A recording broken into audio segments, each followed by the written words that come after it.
அப்படிங்கிறதுக்கான தேர்தல் இப்ப நெருங்கிட்டு இருக்குது. நீங்க காரசாரமான பேசுவது உங்களோட வார்த்தைகள் நிறைய இருக்குது. உங்களோட நோக்கம் திமுகவை வீழ்த்துறதா, எடப்பாடியை வீழ்த்துறதா? எப்படி?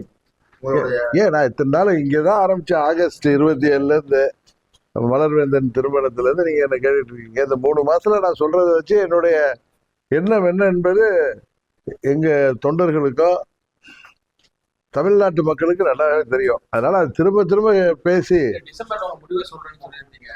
இது பிப்ரவரி 24 வரைக்கும் எங்களுக்கு டைம் இருக்கு. ஏன்னா இன்னும் கூட்டணிகள்லாம் என்னோட சில கூட்டணியின் தலைமை ஏற்கின்ற கட்சிகள் எங்களை அணுகி எங்களோடு பேசி வருகிறார்கள்.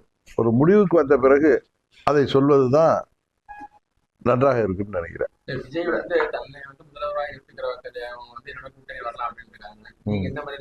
சரி, அம்மா மக்கள் முன்னேற்ற கழகத்தை தவிர்த்து விட்டு எந்த ஒரு கூட்டணியும் ஆட்சி அமைக்க முடியாது என்கிற சூழ்நிலை தான் இன்றைக்கு தமிழக அரசியலில் நிலவி வருகிறது. நான் ஏதோ இதை அதீத நம்பிக்கையிலெல்லாம் சொல்லலை. இன்றைக்கு அரசியல் சூழ்நிலை 4 முனை போட்டி வருகின்ற பொழுது அம்மா மக்கள் முன்னேற்ற கழகத்தின் நிலைப்பாடு உறுதியாக இந்த தேர்தலில் வெற்றியை தீர்மானிக்கும் என்று நான் உறுதியாக நம்புகிறேன்.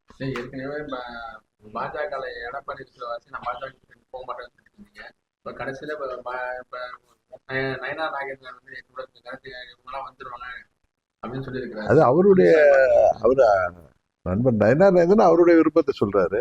நான் எங்கள் தொண்டர்கள் நிர்வாகிகள் விருப்பத்தை தான் செயல்படுத்த முடியும்.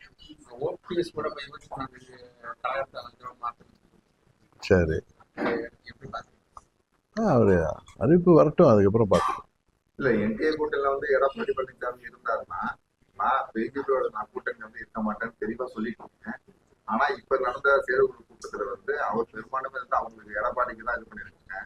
அமித்ஷா எந்த செயற்குழு இப்ப நடந்துச்சு அவங்களுக்கு நடந்துச்சு எடப்பாடி திமுக. சரி, அதுல இப்ப பெரும்பான்மை அவங்க அவர்தான் தேர்ந்தெடுத்திருக்காங்க. அவர்தாங்கிறத அவர் தன்னுடைய மெஜாரிட்டியை காட்டியிருக்காரு, பிஜேபி காட்டியிருக்காரு. அது பிஜேபிக்கு அவங்களுக்கு உள்ள பிரச்சனை. அது பிஜேபி அதை என்னன்னு பாக்கணும். நீ எங்களை இதுல அம்மா மக்கள் முன்னேற்ற கழகம் நான் திரும்பி சொல்றேன், திரும்ப சொல்றேன். அம்மா மக்கள் முன்னேற்ற கழகத்தை தவிர்த்து விட்டு எந்த ஒரு கூட்டணியும் ஆட்சி அமைக்க முடியாது. நாங்கள் இடம்பெற போகின்ற கூட்டணி தான் உறுதியாக வெற்றி அடையும். அதுதான் இன்றைக்கு கள நிலவரம்.